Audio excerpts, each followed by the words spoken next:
자, 오늘 성서 강의는 4장하고 5장 하는데 특별히 갈릴리아의 예수님의 활동을 하겠습니다. 우리 시작기도로 성부와 성자와 성령의 이름으로 아멘. 주 신주님, 오늘 예수님이 나자렛 회당에서 메시아 연설을 읽고 하늘나라의 복음을 선포합니다. 이 선포 계기를 통해서 복음 선포자로서의 첫 실패를 경험하고 이 실패를 통해서 예수님의 협력자, 동반자들을 초대하는 베드로를 부르게 됩니다. 이 예수님의 사목 활동을 통해서 하늘나라의 복음 선포가 얼마나 중요한지를 저희들에게 알려주십니다. 다 함께 우리가 갈릴리아의 활동을 통해서 더욱더 주님을 따를 수 있는 마음들 청하면서 우리 시작 성가하겠습니다. 시작 성가 467번.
자, 1절만 하겠습니다. 마지막 뒤에 오늘 갈릴리아에서 부르시는 예수님 끝노래로 하겠습니다. 오늘 갈릴리아 활동 중에서 두 측면들, 예수님이 나자렛 회당에서 희년을 선포하는 활동, 그 다음에 예수님이 고기잡이 기적을 통해서 갈릴리아에서 베드로와 동료 제자들을 부르는 이 장면들을 통해서 우리가 예수님의 사목 방향이나 사목 지침이 어떤지를 다시금 확인하는 시간입니다. 예수님이 4장 14절에서 시작하면서 성령의 힘을 지니고 시작하십니다. 그래서 여기에 성령의 힘을 지니고라는 표현이 4장 14절에도 나오는 점, 그거는 예수님이 시작할 때 하늘이 열려 성령이 내려오실 때, 그리고 성령의 힘을 지니셨다는 것이 예수님에게만 표현됩니다. 요한은 광야로 나갈 때 하느님의 말씀이 요한에게 내렸다고 얘기를 하죠.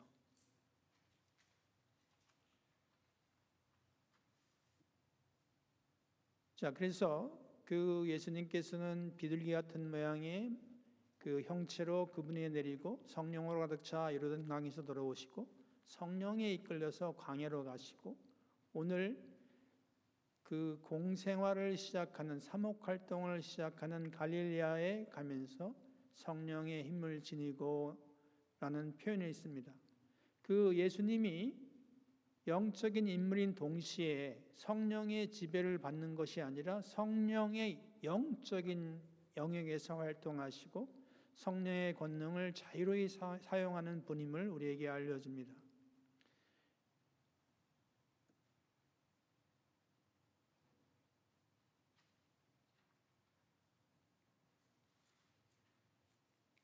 미안.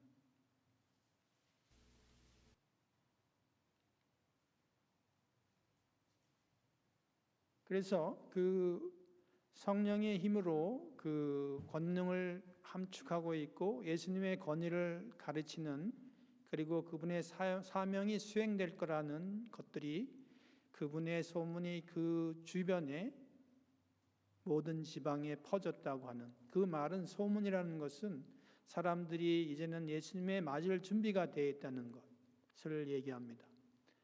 그리고 특별히 오늘 그 나자렛 회당에서 복음을 희년을 선포합니다. 그 특별히 우리가 다 함께 4장 16절에서 21절의 내용들을 한번 천천히 우리 다 함께 읽어봅시다.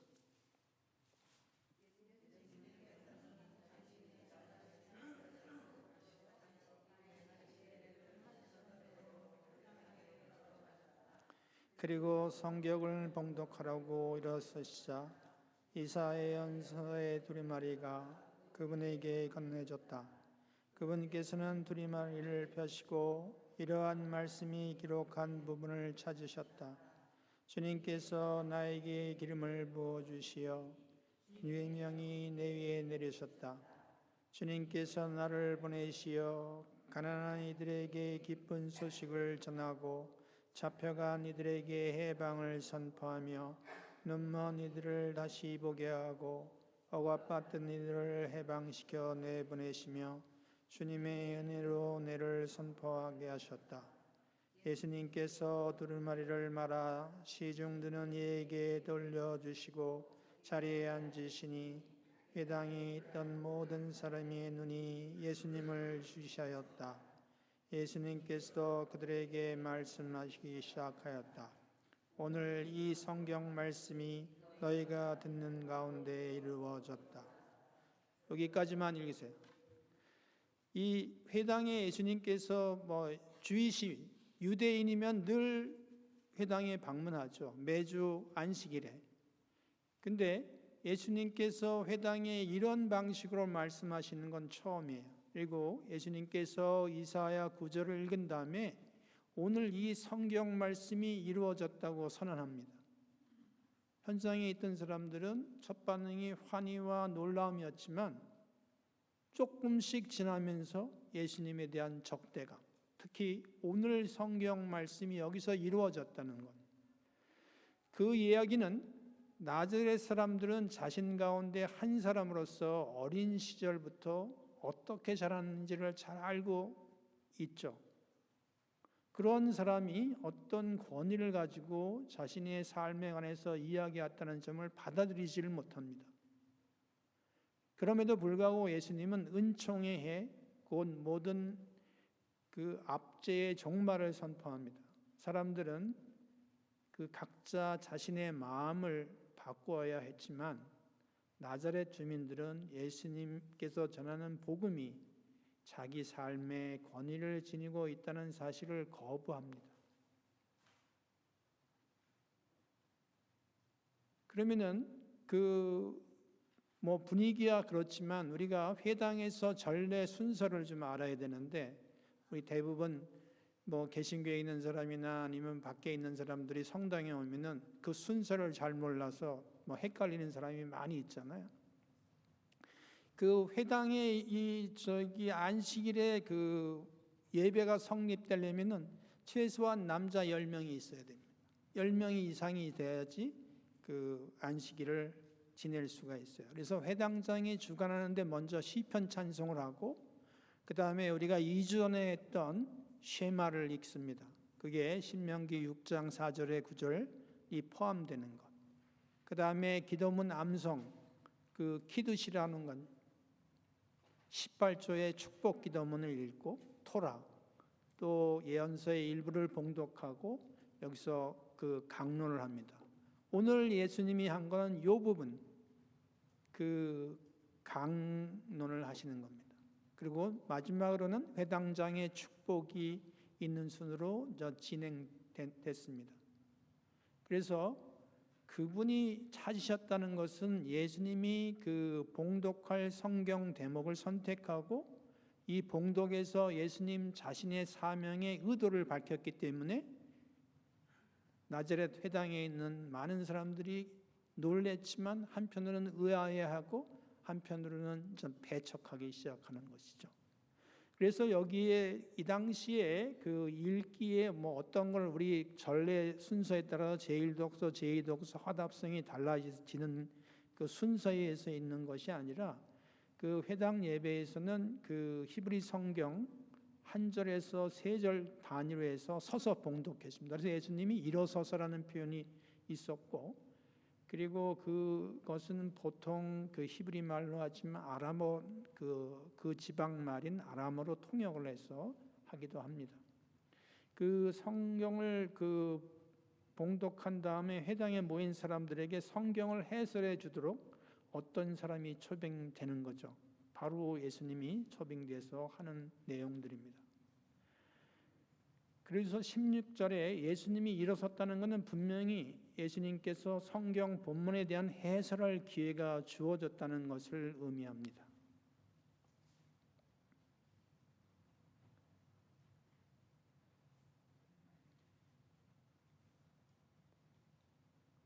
그 예언서에 그 구절 두 가지가 의미 있는데 예수님 자신에 관한 것이고 또 예수님이 오셔서 도우려오는 사람들에 대한 관한 것입니다. 그래서 요한은 하느님을 믿고 의로움을 행하라고 했지만 예수님은 나를 믿고 따르라고 얘기합니다. 그래서 예수님이 이사야서를 읽으면서 두루마리를 건네봤습니다.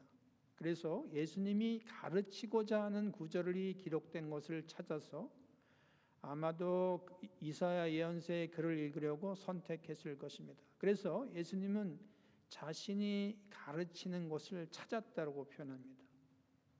그래서 이사야서 해당 본문이 그 안식일에 읽혀지도록 정해져 있고 이 구절이 펼쳐져 있었을 것입니다. 그래서 18절을 배경으로 해서 예수님은 이사야 61장 1절에서 2절을 인용했고 아마도 이사야서 58장 6절도 인용했을 겁니다. 그래서 한번 이사야서 58장을 한번 찾아보시겠습니까? 이사야서 58장. 여기에서는 해방의 의미와 희년의 의미가 들어가 있는, 그리고 해방을 안식일에 초점해서 묘사를 하고 있습니다. 그래서 이 해방의 사건은 희년과 매우 비슷합니다. 자, 다 읽기는 뭐하고 숙제로 내겠습니다. 이사야 58장 하고 이사야 61장.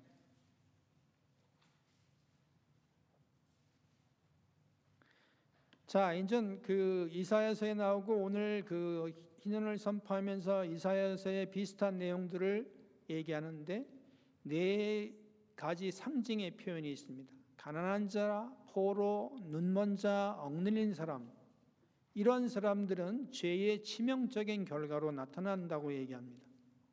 그래서 사랑과 신뢰, 하나님의 뜻을 깨닫고 의지와 노력으로 순종하여 하나님을 소유한 사람들은 어떤 부족함이 없는 가난한 사람이 아닙니다. 그런데 가난한 사람은 누구냐 하면은 하나님을 소유하고 하나님과 사랑과 교제를 하는 지성의 마음과 의지와 노력을 잃어버린 사람, 이런 사람들은 거지에 불과하다고 합니다. 그리고 죄는 사람을 가난하게 만들고 또 그리고 포로 된 자로 묶어버리는 것입니다. 지금 계속해서 오늘 그 나자렛 회당에서 예수님이 희년을 선포하는 내용은 이사야서 58장, 61장을 한번 집에 가서 꼭 읽어보시기 바랍니다. 이와 연결해서 오늘 4장 18절에서 19절의 내용은 하느님 여호와의 종의 노래와 비슷합니다. 그래서 이사야서 42장 1절에서 4절과 49장 1절에서 11절에서 야훼의 종에 대한 용어를 사용하면서 예언자의 역할을 묘사하고 있습니다.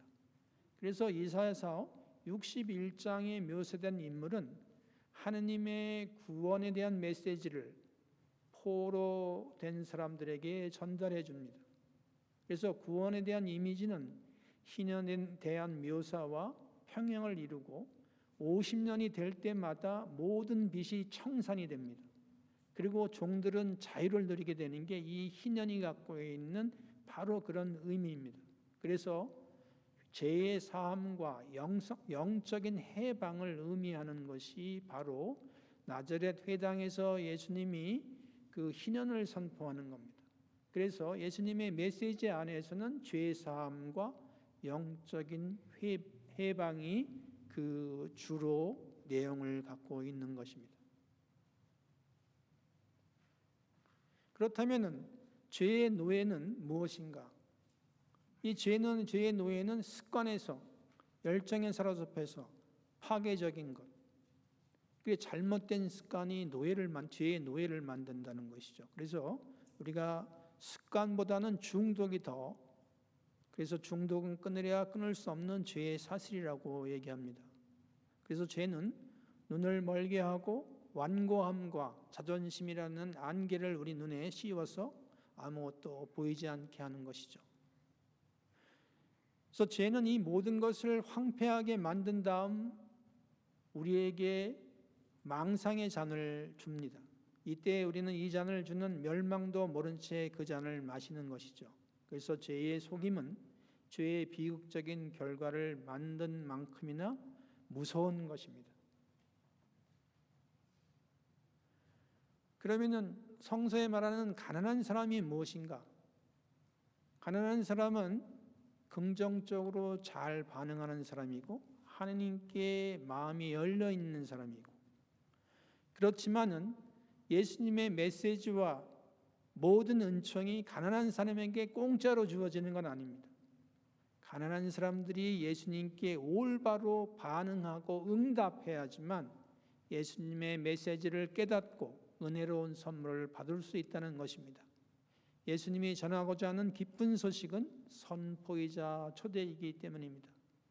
그러면 좀 더 가난한 사람들에 대한 얘기는 무엇이 부족하다는 것을 절실하게 깨닫는 사람이 가난한 사람입니다. 그래서 가난한 사람들은 결과적으로 대단히 솔직하고 진지한 자세로 예수님께 긍정적인 반응을 보여주는 사람들입니다. 가난한 사람들의 특징은 자신들이 궁핍하여 어려움에 처해 있다고 구체적으로 자각하는 사람입니다. 물론 자신들의 물질적인 궁핍, 이들은 때로 영적으로 올바른 분별력을 얻어서 자신을 낮추고 하느님의 희망의 메시지를 기꺼이 받아들입니다. 그래서 예수님을 통해서 하느님의 메시지는 가난한 사람들에게 전달되는 것입니다. 그러면은 포로된 사람들에게 하는 것은 예수님이 예언자적인 역할을 하고, 구약 성서에서 포로들은 대부분 하느님의 심판을 받아서 추방된 자를 의미합니다. 그래서 특별히 죄의 결과로 포로로 잡혀갔다는 점에서 포로라는 표현은 영적인 의미가 담겨 있습니다. 예수님은 하느님께 나오라고 사람들을 초대하며 예수님을 통해서 죄 사함을 받으라고 하는 것입니다.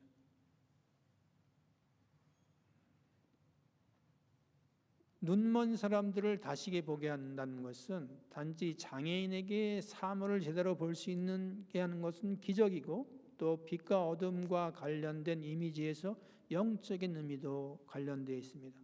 눈으로 본다는 것은 영적인 분별력을 갖는다는 의미입니다. 그 눈먼 사람을 다시 보게 한다는 것은 단순히 시각적인 측면만을 얘기하는 것은 아닙니다. 자, 이 압제받은 사람들을 해방시킨다는 이사야서 58장 6절에 그 얘기는 예언자는 그 억눌림을 받고 있는 사람들이 자유롭게 될 것이라고 얘기할 수는 있지만 그것을 이 일이 일어나기는 할 수는 없습니다. 오직 구원자만이 구원을 실현할 수 있는 것이죠.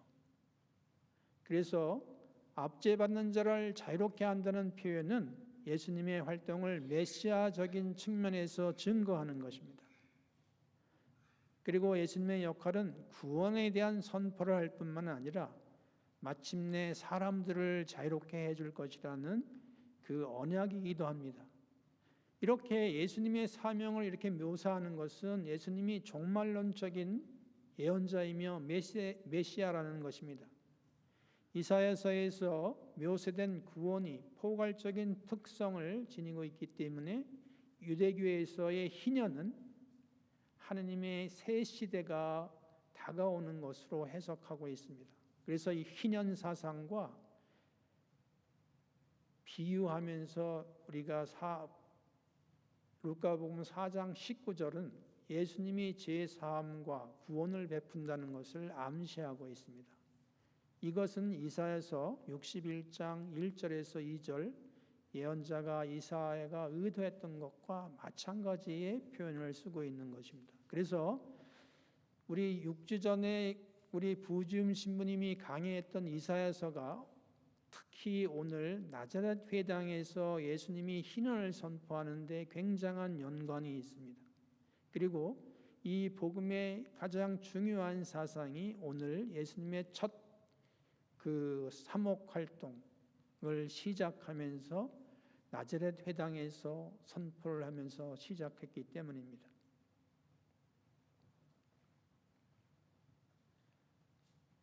오늘이라는 표현이 왜 중요하냐면은 이사야서의 예언이 성취된 그 자리에서 곧바로 모든 사람들에게 적용할 수 있다.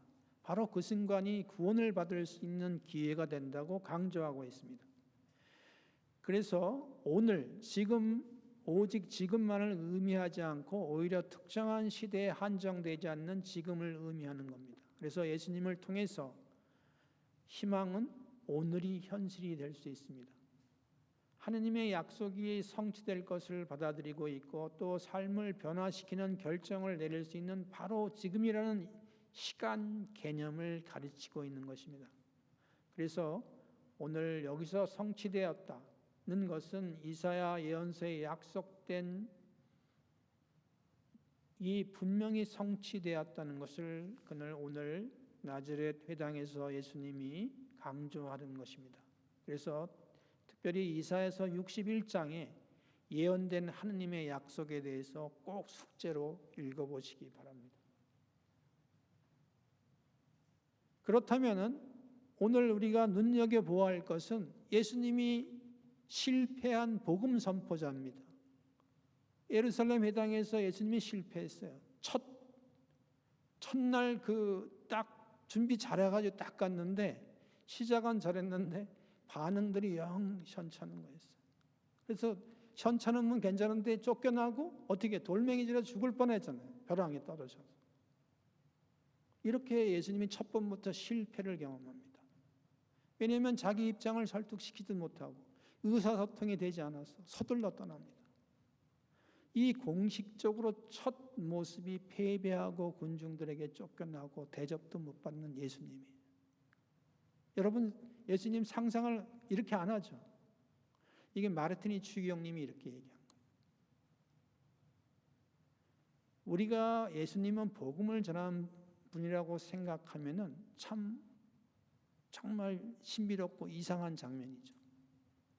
그렇다면 그 주변에 가까이 있었던 성모님은 어땠을까? 그 주변에 있었던 친구들은 어땠을까? 친척들은 어땠을까? 완전히 이거는 우리가 생각 못할 그런 일이 벌어진 거죠. 그렇다면은 여기 나자렛 사람은 예수님께 뭘 기대했는가?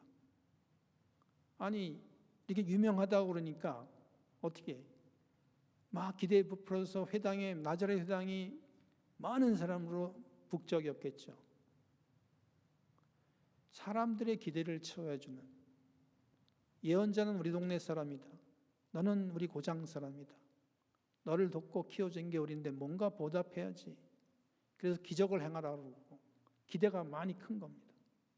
사람들의 기대에 부응하는 것이 성공인 그 시대의 사람들, 우리 시대의 사람 역시 그런 기대가 있었던 것이죠.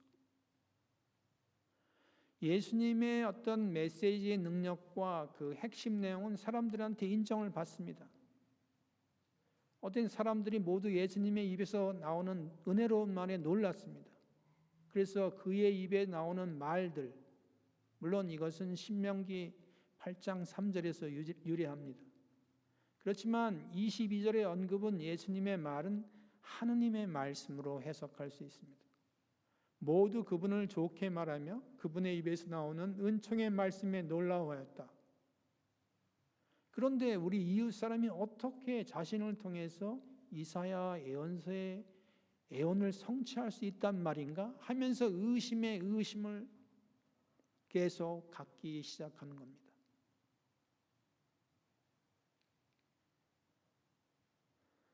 그렇지만 예수님은 실패를 감안한 그 복음 선포를 시작한 겁니다.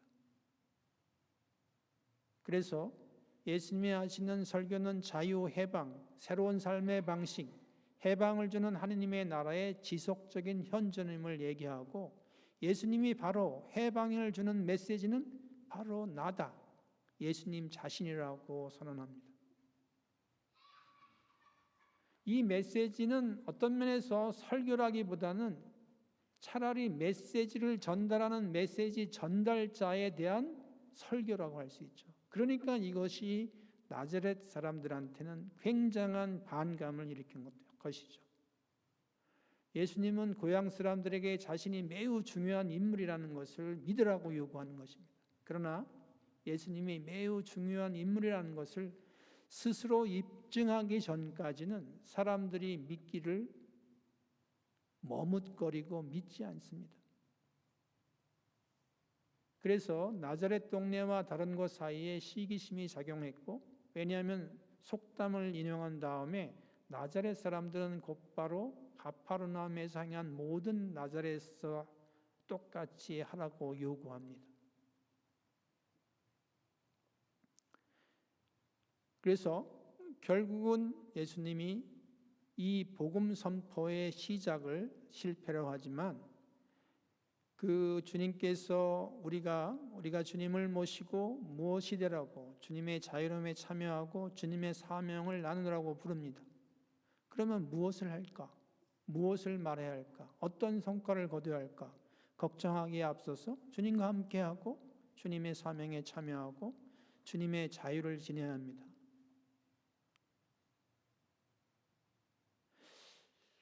이렇게 구원은 모든 부류의 사람들에게 열려 있는 것입니다. 그러나 극심한 기근에 시달려 있던 엘리사 시대와 예수님 시대를 비교하는 것은 예수님을 거부하는, 결과적으로 예수님을 거부하게 됩니다. 이것은 하느님을 거부하는 것이라고 분명히 암시하고 있습니다. 하느님은 이스라엘 밖에 살 수 있던 사람들, 부정한 병자도 함께 알고 하느님께서 멀리 떨어져 있는 이방인도 복을 받을 것이라는 것을 앞으로 진행이 되면서 볼 수 있을 거예요. 여기 이스라엘 공동체에서 환대받지 못하는 병자들, 환자들, 그리고 이방인들, 그 이방인이라면 누굴까요? 백인대장, 그리고 또 등등의 그 사람들이 나타나는 것을 보면서 이방인도 함께 한다는 것을, 예수님은 그래서 표현 중에 회당에서 쫓겨났을 때 그는 걸어갔다는 단어는 예수님이 하느님의 인도를 받아서 마침내 죽음과 부활에 이르는 길을 걸어갔다는 것을 넌지시 알려주고 있습니다. 이 사건은 예수님이 첫 번째로 안식일에 겪는 사건입니다. 자, 그러면은 다 함께 우리 4장 31절에서 37절을 한번 다 함께 읽어봅시다.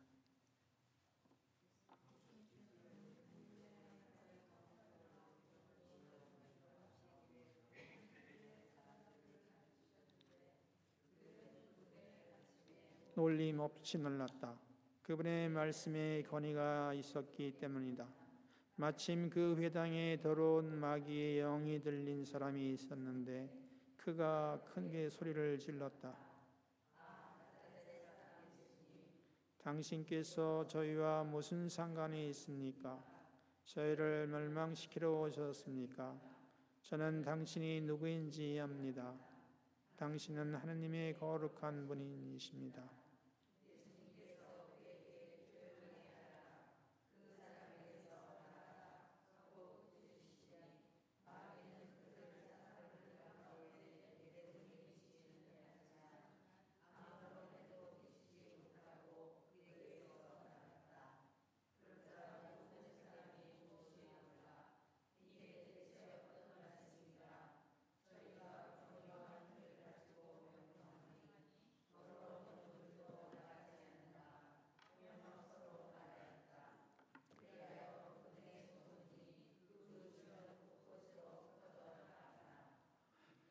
이 가파르나움은 그 당시 그 지역의 중심 지역이고, 또 이것이 예수님께서는 나자렛에서 그 사목 활동을 못 하니까 이 가파르나움이 중심되는 선교 지역으로 정착하게 됩니다. 그래서 예수님은 늘 하듯이 항상 안식일에 회당에 갑니다. 그래서 유다인들의 안식일이면은 회당에 가서 가르침을 들었습니다. 그 토라가 갖고 있는 의미는 가르침이고, 토라 그 오경이나 예언서를 봉독하고 풀이를 듣는 행위는 안식일 회당의 예절의 한 부분, 크게 생각하면 우리 강론이나 설교라고 하면 되겠죠. 그래서 갈릴레아의 호수에 있는 가파르나움에서 예수님의 첫 사목은 가르침으로 시작됩니다. 사실은 가르침으로 시작했지만 그 마귀를 쫓아내는 그 기적을 합니다. 기적도 오늘 가르침 안에 하나 있다는 것을 얘기하려고 하는 것이죠. 그래서 가파르나움은 갈릴리 북부 지역의 중심지고, 이 동네는 농업과 어업이 번성했고 다른 지역이나 다른 나라와 교역이 활발하게 이루어졌던 곳입니다. 그래서 오늘 루카만이 가파르나움이 갈릴리에 있다고 언급합니다. 오늘 그 가르침을 하다가 그 마귀 들린 사람을 고치는데 모든 사람이 예수님의 권위 있는 가르침에 놀랐다고 합니다. 이 말씀에 권위가 있고 또 힘이 있고, 이 말씀은 삶을 바꾸도록 만들게 됩니다. 그래서 예수님의 그 일과는 가르침인데 말씀에 권위가 있어서 청중들이 놀라는 것들이 통상적으로 일어나는 일이죠. 그런데 나자렛 사람들은 혼란스러워서 놀란 것이고, 여기서는 대단한 가르침에 압도되었다는 놀라운 표현입니다. 그래서 가르쳤는데 그 일은 예수님이 안식일이면 통상적으로 한 일과로 표현됩니다. 사람들이 예수님의 가르침에 놀란 것은 율법학자들은 유대교 전승의 근거에서 가르쳤지만 예수님은 성서 본문을 직접 다루며 자신의 권위로 성경 본문에 충실하게 설명을 한 것이죠. 그래서 예수님이 이렇게 성경을 완전히 이해하고 설명을 하니까 완전히 다른 얘기죠. 그거를 율법학자들이 그 유대교 전승의 근거에서 하는 얘기와 예수님이 직접 성서에 대한 설명하는 것은 차원이 다른 거죠. 뭐 쉽게 얘기하면은 저자 특강 같은 거죠. 좀 이해가 돼 있어요? 저자 특강하고 공부해서 가르치는 사람하고 좀 다르죠. 자, 그러면은 우리 치유에 대해서 다시 한번 33절에서 36절을 한번 다시 한번 읽어볼까요? 구체적으로 설명을 해야 되니까.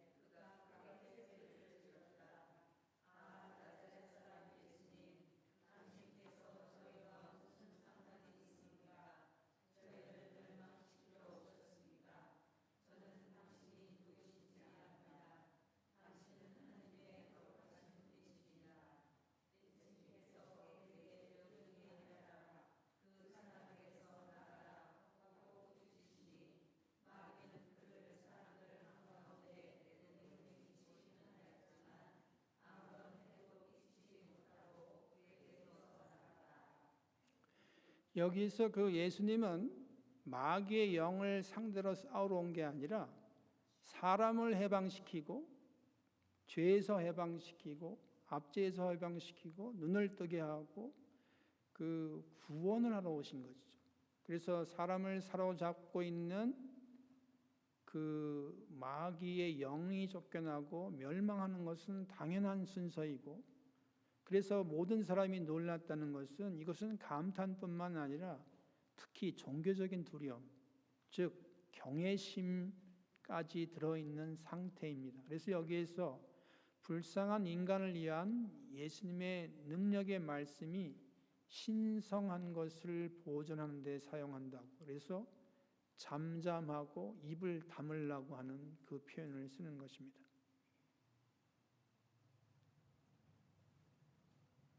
그래서 예수님이 이러한 복음 선포의 활동을 통해서 악이 처음부터 패배하는 것을 이 치유의 활동을 위해서 치유 활동을 통해서 보여주는 내용입니다.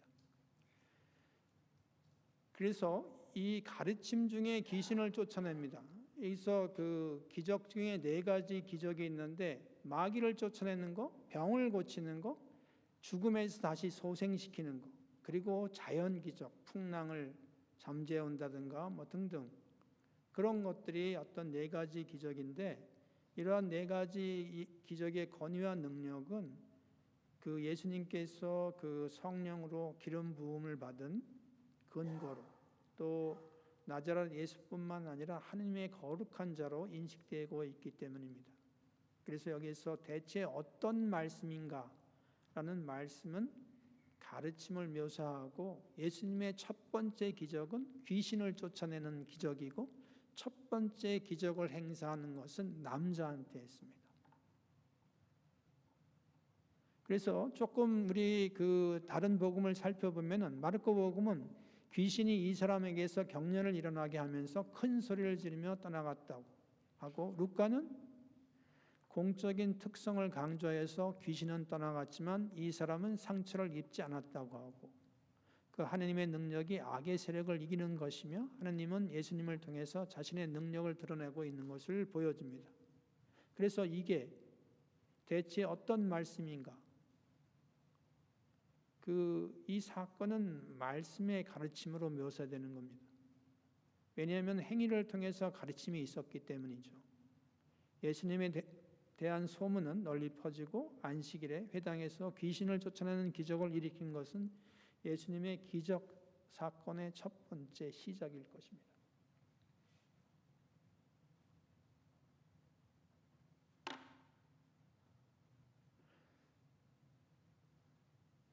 그 다음에 장모를 고치는 내용이 나오죠.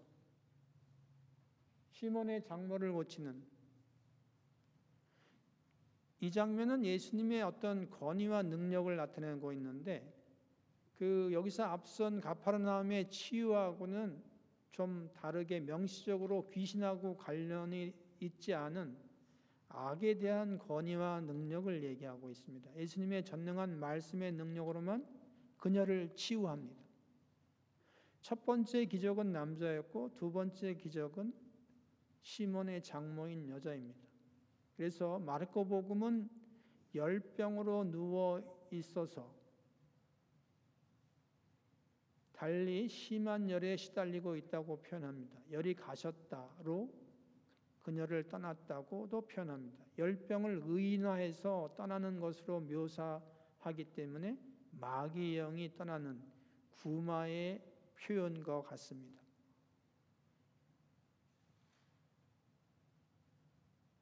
그래서 시몬의 장모를 괴롭히는 열병에 대해서 묘사했고, 특별히 루카복음은 정체가 확인되지 않는 사람들의 요청으로 시몬의 장모를 고칩니다. 그리고 마르코복음은 조금 상세하게 치유의 장면을 손을 잡아 일으켰는데, 예수님은 단지 명령으로만 시몬의 장모를 치유합니다. 자, 그런 다음에 어떻게 돼요? 이제 시몬의 장모를 고쳤다는 소문이 나니까 동네에 이제 아픈 사람 모두 다 모이겠죠. 그래서 베드로의 장모의 집이 모든 이 가파르나움 도시의 그 하나의 병원이 되는 거죠. 그래서 그의 집을 문을 두드리면 병이 나을 거라는 확신을 갖고 모두 이 집 앞에 찾아옵니다. 그리고 예수님은 특별히 이 장면에서 그 한 사람 한 사람에게 개별적인 관심을 표현해서 손을 얹어 치유하신다고 친절하고도 섬세한 태도를 강조합니다. 여기서 치유라는 것은 한층 온전하게 한다는 의미를 갖고 있습니다. 그래서 도움이 필요한 이들이 모여있던 가파르나움의 베드로의 집처럼 그리스도의 공동체가 위안과 도움을 청하는 사람들의 희망의 문이 되어야 한다는 것을 간접적으로 초기 그리스도 교회의 공동체가 갖고 있는 의미로 생각하시면 됩니다. 그래서 시몬의 장모가 일어나서 예수님께 시중을 들었다는 표현들이 이와 같지 않을까 생각합니다. 그런 다음에 예수님이 어떻게 외딴 곳으로 떠나시죠. 새벽에 외딴 곳으로 떠나는 이유는 밝히지 않습니다. 아마 짐작에 기도하러 가신 겁니다. 새벽에 주님께 기도를 드리는 것은 하루를 올바로 살기 위해서 계획한다는 의미가 있습니다. 우리는 어떻게 자기 자신만 내 것만 바라다 보면은 그 하느님께 자신의 활동과 생각의 방향을 돌리는 시간이 필요한 게 기도입니다.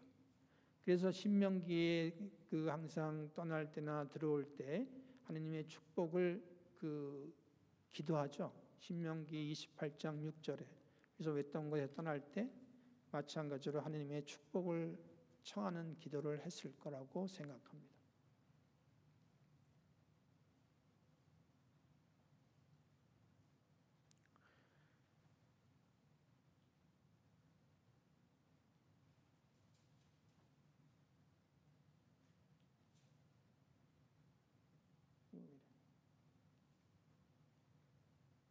자, 그러면은 그 파견은 복음 선포의 목적을 향해서 나가는 것이죠.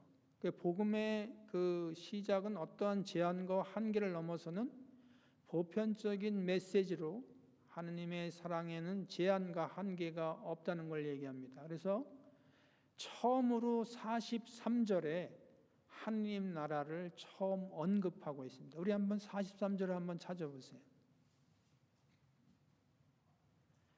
예수님께서는 유다의 여러 회당에서 복음을 선포하셨다.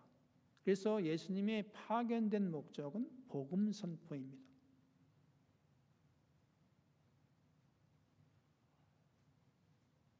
그래서 예수님은 다른 고을에서도 하느님 나라를 전해야 한다고 강조를 합니다. 그래서 하느님 나라는 모든 사람을 위한 것이지 한 지방, 한 지역 사람들만 위한 것은 아니라는 것을 얘기하고 있습니다. 자, 배에서 예수님이 이렇게 활동하시다 보니까 어떻게 돼요? 혼자 힘으로 역부족이잖아요. 저는 그렇기 때문에 동료, 제자들을 필요로 하다는 것을 절실히 느끼는 것이죠. 자, 우리 루카복음 5장 1절에서 11절을 한번 다 함께 크게 읽어봅시다.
사람의 어떤 그 감동을 시키거나 인상을 줄 때 특별한 그 중요한 임팩트가 있어야 되는데, 예수님은, 제가 해석하는 것은 예수님이 사실은 복음 선파의 활동을 할 때 이제 첫 번부터 시작할 때 힘들게 어렵게 순환을 당해서 사람이 필요하다는 것을 그 유다의 회당을 달 때는 혼자 할 수 있는 일이지만 사람들이 이제 많아지기 시작하고 도움이 필요하니까 어떻게 해야 돼요? 제자를 뽑아야 되겠다. 그래서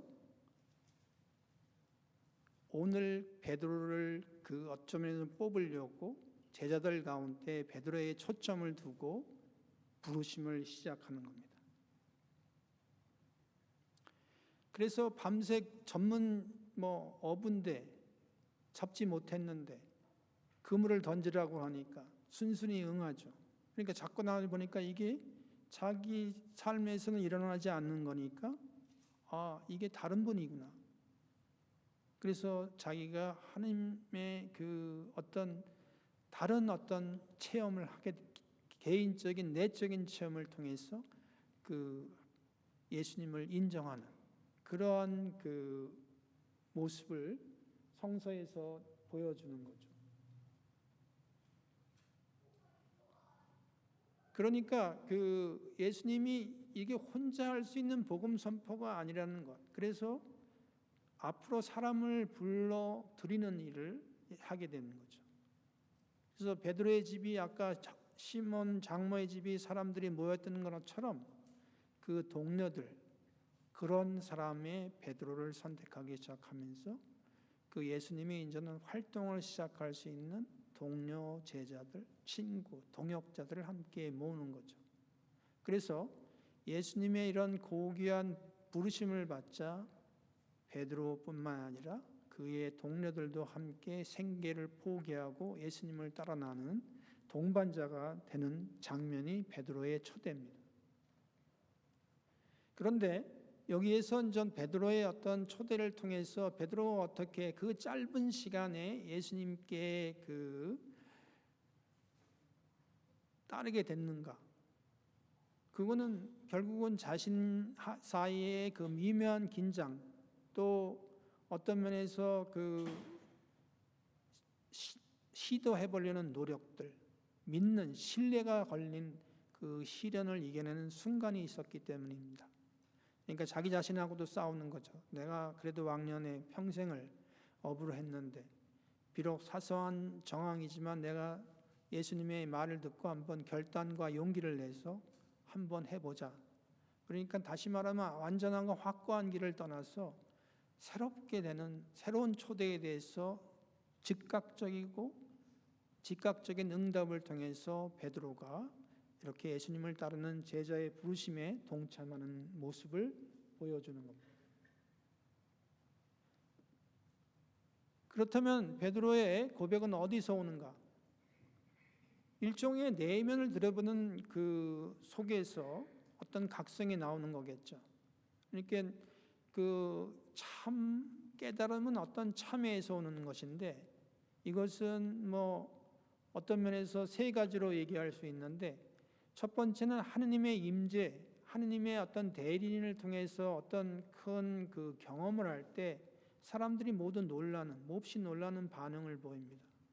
그게 우리 하느님에서 넘치는 은총을 주었을 때나 사람들은 자신이 그 은혜를 받을 만한 가치가 없는 존재로 깨달을 때, 두 번째는 그 베드로가 예수님 무릎에 엎드린 이유는 자신이 죄인임을 깨달았기 때문입니다. 여기에서 어떤 개인의 잘못, 죄악에 대한 자백이 아니라 오히려 하느님과 하느님의 대리자에게서 자신의 본성에 대해서 인식하는, 베드로는 모든 것을 아시는 신적인 존재 앞에서 자신의 그 무가치함, 죽음을 맞이하는 존재라는 것을 안다는 데서 자각을 하는 것이죠. 그래서 자기가 거룩한 자 앞에서 무가치한 존재를 고백하는 거고, 세 번째는 주님, 퀴리아라고 부르는 부름은 하느님이 예수님을 통해서 역사하신다는 것과 예수님의 권위를 인정하는 고백을 나타내는 이야기인데, 여기서는 주님이라고 부르지 않고 선생님이라는 인사말을 통해서 하느님의 대리자로 인식하는 것이죠. 그래서 이러한 어떤 남들이 어떻게 생각하든 뭐라고 하든 상관없이 두려움이 가신 상태가 베드로의 고백이 있었던 그 상황들입니다.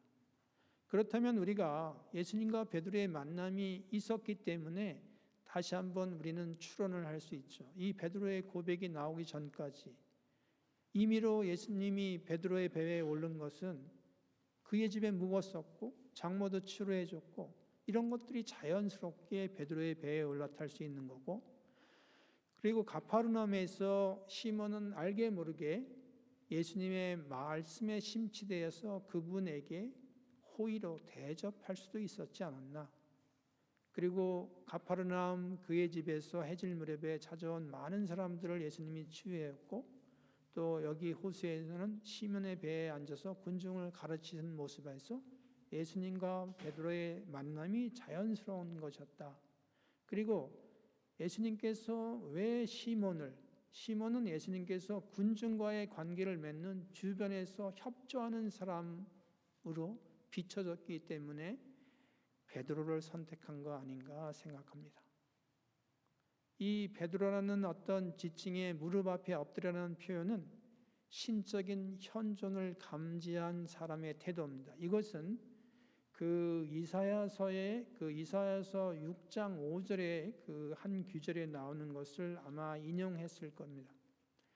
큰일 났구나. 나는 이제 망했다. 나는 입술이 더러운 사람이다. 입술이 더러운 백성 가운데 살면서 임금이신 만군의 주님을 내 눈으로 뵙다니. 그래서 이 표현이 아마 이사야가 소명을 받았을 때 천상의 주님 어전 현실을 보고 한 말인데, 베드로가 이와 똑같은 신의 현존을 감지한 태도로 무릎 앞에 엎드렸다고 성서학자들은 얘기하고 있습니다. 그래서 여기서 지금 그 베드로를 이제부터 그 사람 낚는 업으로 초대하고 바로 양성을 시키는데, 베드로와 물론 마찬가지로 야고보, 요한의 부르심을 내포하고 있습니다. 그래서 모든 것을 버리고 예수님을 따랐다는 말은 또 하나의 새로운 시작을 우리에게 알려주는 것입니다. 이 새로운 시작은 예수님과 함께 복음 선포자의 동반자로 새로운 출발을 하는 것을 예견하고 있는 것입니다. 우리가 이제 나중에 요한복음 지난번에 하신 분들은 뭐 대충 알겠지만, 요한복음 21장 1절을 11절하고 루카복음 5장 1절 11절하고 아주 동일한 점이 많이 있습니다.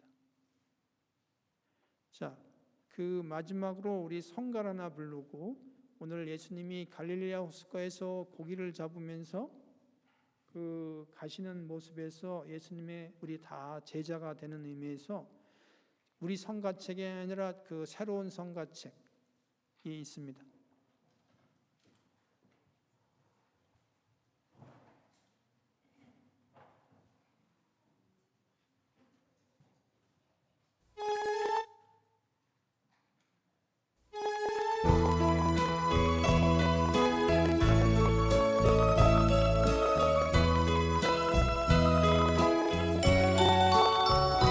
갈릴레아 호숫가에서 고기를 잡은 사람들, 바람결 따라 들려오는. 이게 책에 번호가 다른 책이에요. 다른 성가책? 예?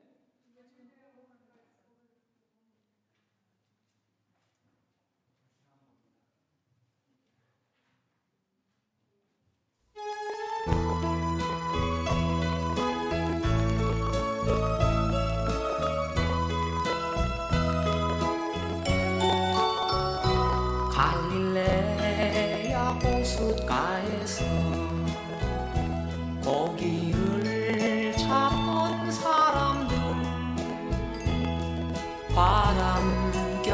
날마다 들려오는 주의 말씀 들었네.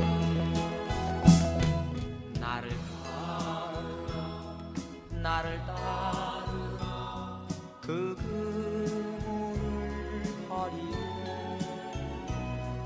나를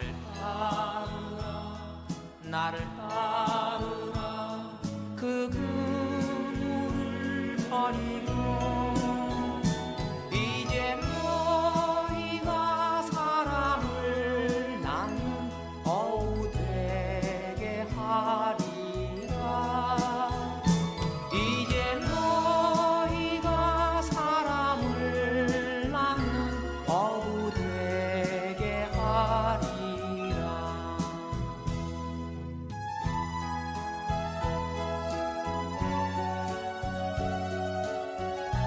164번 새로운 파란 책. 새로운 파란 책. 예수님의 말씀 따라서 모든 것 버린 사람들 그 말씀대로 살아가는 주의 제자 되었네. 나를 따르라 그 그물을 버리고 나를 따르라 그 그물을 버리고 이제 너희가 사람을 낳는 어부 되게 하리라. 이제 너희가 사람을 낳는 어부 되게 하리라. 나를 따르라 그 그물을 버리고 나를 따르라 그 그물을 버리고 이제 너희가 사람을 낳는 어부 되게 하리라. 이제 너희가 사람을 낳는 어부 되게 하리라.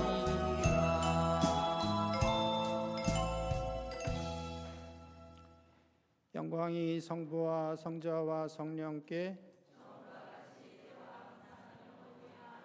성부와 성자와 성령의 이름으로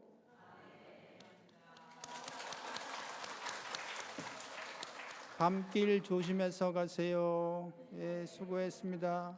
오늘은 딱 1시간 했습니다.